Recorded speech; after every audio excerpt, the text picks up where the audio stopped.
What is up, all you beautiful people? I am taking a YouTube and education class, and one of our assignments was to say what we learned the most during the class. So I'm going to pretend if I could uh, communicate to myself back in June when I started the class, what would I tell myself?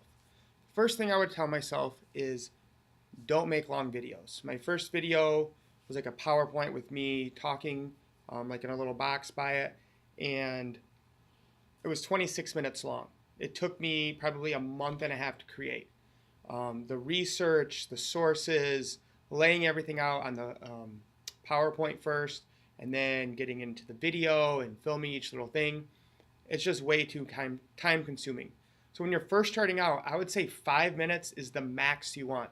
So I should have taken that lesson, and it was 26 minutes long, just broke it down into 5 things and said, okay, I'm going to teach this one concept well, and that's going to be my first video.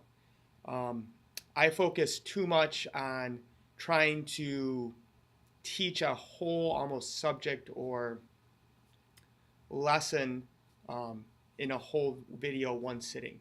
And I think we as educators have to start to realize that the world's changing, and we can, say whatever, the young kids don't know how to sit down and listen for an hour.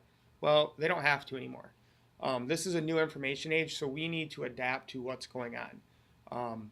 Are there times an hour lecture might listen, or someone might listen to an hour lecture and it would make sense and they could get stuff out of it? Maybe. But that's not the world where most people are getting their information. Most of the times, if a YouTube video is over 10 minutes, people aren't even going to click on it because they don't have that amount of time. So even if you do have your 25-minute video, break it up into segments about what you're going to teach a specific thing. And even when I apply this into the classroom, I think it makes a lot more sense to give a student a 5-minute video, have them take a quiz or demonstrate understanding, versus even a 15, 20-minute video. Like, how many things do you think they're going to get out of that? What's going to stick with them unless you have a way to reinforce what they're being taught and what they need to know and how they can use it? That would be the first thing. The second thing I would tell myself is that when I was video editing, to do everything all at once. So when you first import your files, to change, before you start to break it up, change your audio files to whatever you want. So I might tweak with the audio files. Do that all at the beginning.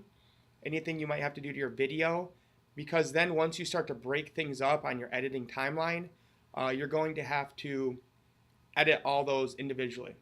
Edit the sound for this clip and that clip and this clip. It's a lot easier when you first get it in to just get it to where you want it and then do your editing and cut it up. So I did not realize that the first time, and I spent a lot of time going back and forth editing things. And then when I did that, more things got out of whack. So it was a big headache. So me from June, that is what I would tell you. Number 1, short videos, 5 minutes or under. Number 2, do your video editing. Like if you're going to manipulate your original file of your video, to do it first thing and then do your edit and your splicing, your cutting and all that. So I've been loving this class. I've super gotten into YouTube. Still working on making things better, but it was a great class. I highly recommend it. Can't wait to see what I can do with this new delivery method of education. Peace.